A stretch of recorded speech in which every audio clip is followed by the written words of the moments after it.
موت کا غم تو چھوٹا غم ہے، نماز سے قضا ہونے کا غم تو بہت بڑا غم ہے.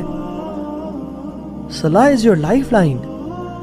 جس نے نماز مس کر دی اس کا سب کچھ تباہ و برباد ہو گیا. اللہ سبحانہ وتعالیٰ نے 100 سے زیادہ دفعہ سے قرآن میں ذکر کیا اور احادیث میں تو بے شمار. قرآن آپ کھولیں 2nd پیج پہ سورہ بقرہ، ذالک الکتاب لا ریب فیہ ھدی للمتقین الذین یؤمنون بالغیب ویقیمون الصلاۃ.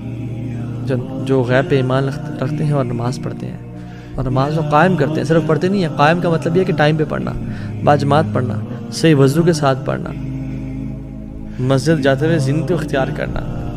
چلے آپ بہت سارے کام نہیں کر سکتے لیکن نماز ٹائم پہ پڑھیں تو صحیح. اب قرآن میں بھرا ہوا ہے ذکر نماز. شاید کوئی پیج اس پہ نماز کا ذکر نہ ہو. پھر آخر میں آپ سورہ کوثر کھولتے ہیں، انا اعطیناک الکوثر فصل لربک وانحر. فصل لربک، اپنے رب کے لیے نماز پڑھیں، وانحر اور قربانی دیں.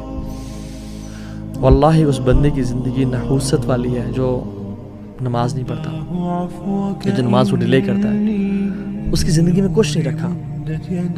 جو فجر کی نماز نہیں پڑھتا، شیطان اسے کان میں یورینیٹ کر دیتا ہے. اس کی زندگی میں کیا خیر و برکت ہوگی؟ اس کی زندگی میں کیا ایکٹیونیس ہوگی؟ وہ تو لیتھارجی سے اور ڈپریشن سے بھرا ہوا ہوگا وہ شخص. شیطان گردن کے پیچھے 3 نوٹس لگاتا ہے. جب انسان، حدیث کے مطابق آتھینٹک حدیث، جب انسان اٹھتا ہے تو پہلی کھل جاتی ہے، وضو کرتا ہے دوسری کھل جاتی ہے، تیسری تب کھلتی ہے جب وہ نماز پڑھتا ہے فجر کی. امیجن جو شخص فجر کی نماز ہی نہیں پڑھتا اور روزانہ ہی 8 بجے 9 بجے اٹھ رہا ہے، 10 بجے اٹھ رہا ہے، 7 بجے اٹھ رہا ہے، وہ فجر کی نماز نہیں پڑھتا. اس کی زندگی میں کیا خیر و برکت، اور کیا وہ اللہ سے کیا خیر امید کر سکتا ہے؟ اور وہ کیوں اپنے آپ کو ایسے لوگوں میں شامل کر رہا ہے جس کے بارے میں علماء کا اختلاف ہے. کچھ علماء کہتے ہیں کہ وہ شخص کافر ہے جو نماز نہیں پڑھا. یعنی اس پہ تو کوئی اختلاف ہی نہیں ہے کہ جو شخص نماز کا انکاری ہے وہ تو کافر ہے. ٹھیک ہے، اس میں تو اختلاف کسی کو، جو اس میں تو اجماع ہے پوری امت کا. اختلاف اس پہ ہے کہ جو شخص نماز پڑھنا چاہتا ہے بٹ نہیں پڑھا، کچھ علماء کہتے ہیں کہ یہ کافر ہے، اس کو مسلمانوں کے قبرستان میں دفن نہیں کیا جائے گا، اس کا جنازہ نہیں پڑھا جائے گا، اس کو غسل نہیں دیا جائے گا.